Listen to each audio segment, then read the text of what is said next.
not all franchisees are created equally. Many don't do any due diligence before they buy a franchise. Well, some franchisors will argue, this is America. With freedoms and rights come responsibilities. Buyer beware. Due diligence is the buyer's responsibility. I don't totally disagree with that, but I prefer the community, franchisors, franchisees, and of course vendors, work together for the good of franchising. In other words, the community must embrace responsible franchising and insist that it occurs. Welcome to the Franchise Hot Seat Podcast, where we talk about all things franchising. Now, here's your host, Dr. John P. Hayes.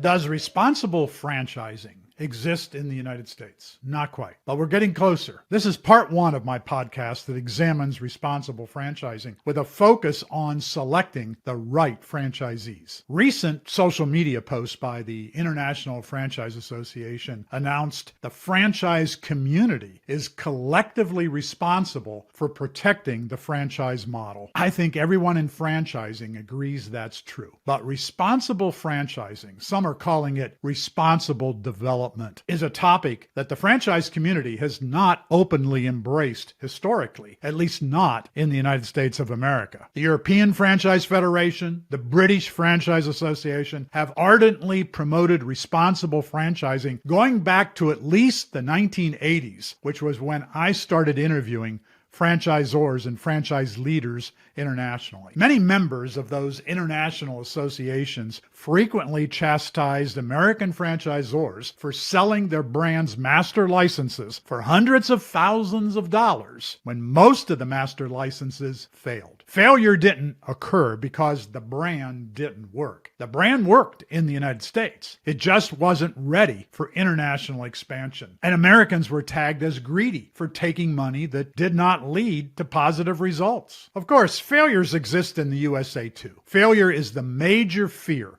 that keeps people from buying franchises. In every one of my How to Buy a Franchise seminars and in the classroom at the Titus Center at Palm Beach Atlantic University, I emphasize that not all franchisors are created equally.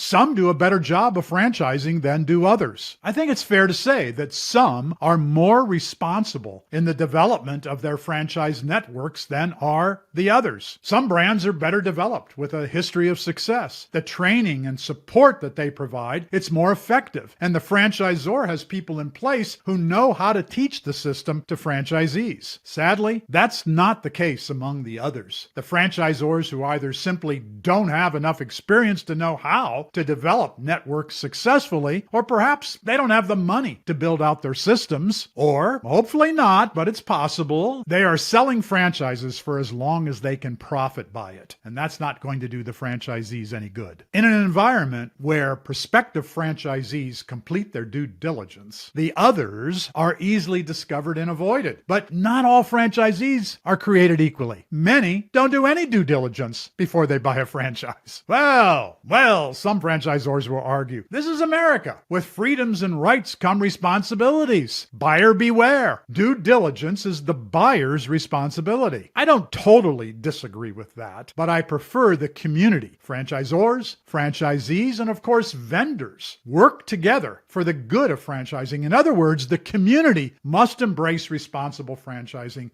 and insist that it occurs. So it's good to see IFA and many franchisors currently promoting responsible franchising. One reason for this current level of interest is looming franchise legislation. It has the attention of franchisors. It's possible the new legislation could destroy franchising. It would also mean financial devastation for countless communities and states that benefit from the financial output of franchise businesses, and for the people who work diligently to build franchising across the country. At this point, all the communities of America need to raise their collective voices and protect franchising.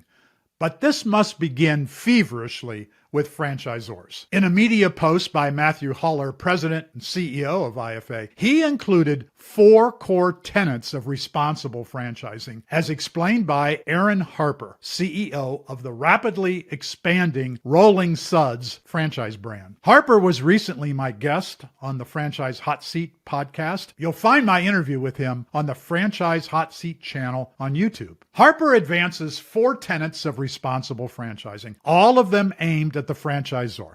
The tenets are, number 1, setting clear expectations. That is, the franchisor sets expectations clearly for a franchisee or a prospective franchisee. Number 2, capital adequacy. Can the franchisee afford to invest and operate this business? Number 3, choosing the right franchisees. I'm going to come back to that one. And number 4, sustainable growth. I'm in agreement with these tenets. I think they create opportunities for developing responsible franchising. But I'm afraid franchisors will continue to fall short in one area particularly, choosing the right franchisees. I say that because I've seen for more than 40 years how some franchisors sell franchises. I know how they select their franchisees, and it's very often irresponsible. It's primarily the franchisor's responsibility to choose wisely when selling or awarding a franchise, but too many do not. And many, maybe most, of the troubling issues that pop up within franchise networks where franchisor and franchisee disagree, these issues occur because the franchisor chose the wrong franchisees. In part 2 of this discussion, I'll tell you how we can fix the problem.